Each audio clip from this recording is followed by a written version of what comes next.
Assalamualaikum warahmatullahi wabarakatuh. Selamat pagi anak-anak. Jumpa lagi dengan saya Membrini.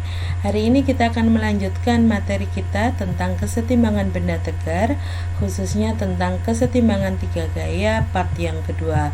Jadi part yang kedua ini menggunakan metode atau cara yang berbeda dengan part yang pertama kemarin. Oke. Jadi kalau part yang pertama kemarin kita menyelesaikan soal itu dengan menggunakan metode vektor. Jadi metode vektor itu sudah pernah didapatkan di kelas 10. Nah, untuk yang di part yang kedua ini kita akan menggunakan metode yang berbeda, yaitu rumus tiga gaya. Jadi misalnya di sini ada F1 menghadap suatu sudut alfa, kemudian ada F2 menghadap suatu sudut beta, dan F3 yang menghadap suatu sudut gamma. Maka persamaan atau rumus yang kita gunakan adalah F1 per sin alfa nilainya sama dengan F2 per sin beta sama dengan F3 per sin gamma, di mana alfa, beta, dan gamma itu adalah sudut yang berada di hadapan masing-masing gaya tersebut. Jadi alfa berada di hadapannya F1, beta berada di hadapannya F2, gamma berada di hadapannya F3. Nah, F itu adalah simbol untuk gaya dari kata force, satuannya Newton. Penamaan gaya ini bisa kita rubah menjadi T misalnya. T itu adalah gaya tegangan tali yang satuannya Newton. Atau W itu weight dari kata weight, gaya berat, satuannya juga Newton. Semua gaya apapun namanya satuannya tetap sama, yaitu Newton. Oke, kita aplikasikan dalam suatu bentuk contoh soal. Jadi misalnya diketahui contoh soal seperti ini. Jadi ada sistem 3 tali, di mana tali yang ketiga ini digantungi suatu beban bermassa 4 kg. Nah, tali yang pertama membentuk sudut 60 derajat terhadap bidang atas, tali yang kedua membentuk suatu sudut 30 derajat terhadap bidang atasnya. Nah, kita diminta untuk menentukan berapa sih besarnya nilai T1 dan T2 pada sistem berikut. Untuk menyelesaikannya, langkahnya adalah yang pertama, kita gambar dulu sistem gaya pada soal dengan membuat garis mendatar tepat pada titik pertemuan dari 3 tali. Jadi tepat di sini. Kemudian yang kedua, kita gunakan rumus 3 gaya tadi.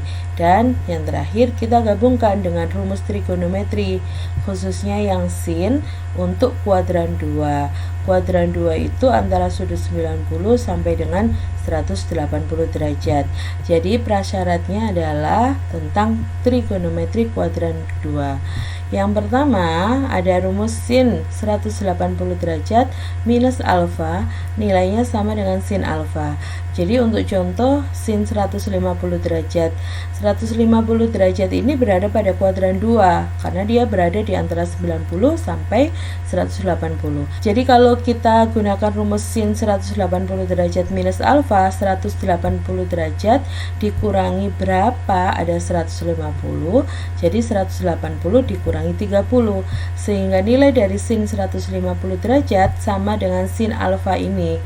Ya, sesuai rumusnya, nilainya sama dengan sin 30, yaitu setengah. Rumus yang kedua untuk kuadran 2, sin 90 derajat plus alfa. Jadi kalau 90 derajat plus alfa, yang tadinya sin dia akan berubah menjadi cos. Jadi sin 90 derajat plus alfa nilainya sama dengan cos alfa.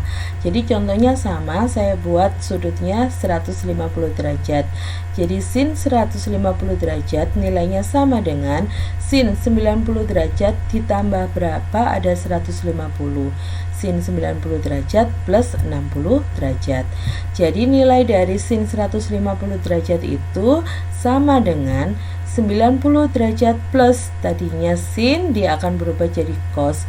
Cos alfa itu sendiri. Jadi nilainya sama dengan cos 60 derajat. Sehingga cos 60 derajat adalah setengah. Sehingga bisa disimpulkan kalau kita mau menggunakan rumus 180 derajat min alfa atau yang sin 90 derajat plus alfa, hasil akhirnya akan sama. Oke, kita langsung aplikasikan dengan cara penyelesaian pada soal tersebut. Jadi untuk langkah yang pertama tadi, kita gambarkan dulu garis mendatar tepat pada titik hubung dari ketiga tali tersebut. Kemudian kita tentukan sudutnya. Jadi yang di sini sudutnya adalah 30 derajat. Dari mana muncul 30 derajat? Karena dalam matematika, dua sudut yang saling berseberangan itu besarnya adalah sama. Berseberangan itu biasanya membentuk huruf Z atau Z terbalik. Jadi kalau di sini 30 derajat, maka yang di sini adalah 60 derajat. Oke. Kemudian kalau kita lihat sudut total sekian ini, nilainya adalah 120 derajat. Karena di bagian sini ini adalah 90 derajat plus ini. Jadi total sekian ini adalah 90 derajat plus 30 derajat. 120 derajat ini adalah alfa, sudut yang berada di hadapannya T1. Gaya tegangan tali yang pertama. Sedangkan sudut yang kedua di sini ini adalah sudut yang berada di hadapannya T2. Besarnya totalnya adalah 150 derajat. 60 derajat ditambah bagian siku 90 derajat, jadi total 150 derajat. Sehingga kita bisa dapatkan nilai sisa sudut yang di bagian atas yaitu 90 derajat. Itu adalah gamma. Karena total lingkaran itu adalah 360. Jadi 120 ditambah 150 ditambah 90 derajat, hasilnya adalah 360 derajat. Jangan lupa jika ada massa beban yang digantungkan seperti ini, akan muncul gaya berat W sama dengan M kali G. Jadi masanya 4 kg. Percepatan gravitasi jika tidak diketahui dalam soal, maka nilainya adalah 10. Jadi nilai gaya beratnya adalah 40 Newton. Oke, kita lanjutkan. Kita akan menggunakan rumus kesetimbangan 3 gaya. Jadi rumusnya tadi F1, F2, F3 itu bisa diganti oleh T1, T2, dan W. Karena dalam sistem soal tersebut di sini gayanya ada T1 gaya tegangan tali, T2 gaya tegangan tali yang kedua, dan W gaya berat. Masing-masing menghadap sudut yang berbeda. Jadi T1 sudut di hadapannya adalah 120 derajat, T2 sudut di hadapannya adalah 150 derajat, dan W menghadap sudut 90 derajat.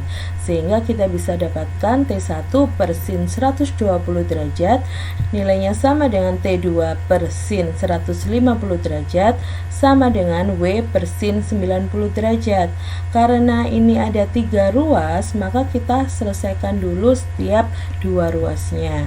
Yang pertama antara T1 dengan W. Jadi T1 per sin 120 derajat nilainya sama dengan W per sin 90 derajat. Kenapa kita memilih W? Karena nilai W ini sudah kita dapatkan. Kalau kita pasangkan T1 dengan T2, T1 dan T2 ini sama-sama belum diketahui nilainya. Jadi kita ambil yang T1 dengan W. Oke, kita lanjutkan. Sin 120 derajat ini adalah kuadran 2. Jadi kita masukkan nilai W-nya sebesar 40 Newton. Sin 90 derajat adalah 1. Sin 120 derajatnya di sini kita gunakan rumus yang 180 derajat minus alfa. Jadi 180 derajat dikurangi 60 hasilnya 120. Jadi caranya kita ambil 180 derajat dikurangi berapa, harus ada 120. Oke, kita lanjutkan. Jadi sin 180 derajat minus 60 derajat itu sama dengan sin 60 derajat, alfanya itu 40 dibagi 1, 40. Sehingga sin 60 derajat itu nilainya adalah setengah akar 3. Nah, kita masukkan dan kita dapatkan nilai T1-nya 40. Setengah akar 3 ini pembagian kalau kita pindah ke ruas kanannya sama dengan, dia akan jadi kali. Jadi 40 kali setengah akar 3. 40 kali setengah adalah 20, sehingga kita bisa dapatkan hasil dari T1 itu adalah 20 akar 3 Newton. Jadi untuk T2, sekarang kita gunakan persamaan yang T2 per sin 150 derajat sama dengan W per sin 90 derajat. Jadi sebenarnya kita juga bisa menggunakan T1 dengan T2 karena T1 nya sudah diketahui nilainya. Tapi it's okay, kita pakai aja yang T2 dengan W biar sama dengan yang sebelumnya. Jadi T2 per sin 150 nya kita gunakan rumus kuadran 2. Kalau sebelumnya kita gunakan 180 minus alfa, nah sekarang kita gunakan yang 90 derajat plus alfa. 90 derajat ditambah berapa? Ada 150. Jadi 90 derajat ditambah 60 derajat. Nilai W-nya 40 Newton, sin 90 derajat itu adalah 1. Jadi kalau kita gunakan 90 derajat plus, tadinya sin, dia akan jadi cos. T2 per cos 60 derajat nilainya sama dengan 40 dibagi 1, 40. Nah, nilai cos 60 itu adalah setengah. Jadi T2 dibagi setengah nilainya sama dengan 40. Setengah ini pembagian, kalau kita pindah ke ruas kanannya sama dengan, dia akan jadi kali. Jadi 40 dikali setengah. T2 nya ketemu 20 Newton. Jadi sekarang paham ya, kita gunakan rumus kesetimbangan 3 gaya. Didapatkan nilai T1 20 akar 3 dan T2 nilainya 20 Newton. Oke, berikutnya. Nah, saya minta kalian untuk mencoba melatih dengan menggunakan metode tadi untuk 3 soal berikut ini. Jadi soal yang pertama, massa bebannya ini 20 kg, sudutnya hampir sama, 60 derajat dan 30 derajat. Jadi T1 dan T2 seperti ini. Jadi tentukan besarnya gaya tegangan tali T1 dan T2. Kemudian yang kedua, besarnya sudutnya saya rubah. Nah, di sini ada yang berbeda. Sudutnya 37 derajat dan 53 derajat. Tapi ada bantuan, nilai sin 37 itu sama dengan cos 53, nilainya adalah 0,6, sedangkan sin 53 nilainya sama dengan cos 37 yaitu 0,8. Massa bebannya 10 kg. Dan soal yang ketiga adalah sistem yang seperti ini. Jadi T2 membentuk sudut 45 derajat, sedangkan T1 tepat pada sumbu X dengan massa bebannya 30 kg.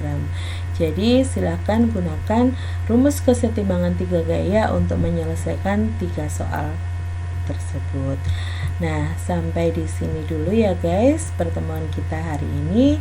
Terima kasih untuk waktunya. Jangan lupa tetap semangat belajar fisika ya guys. Wassalamualaikum warahmatullahi wabarakatuh.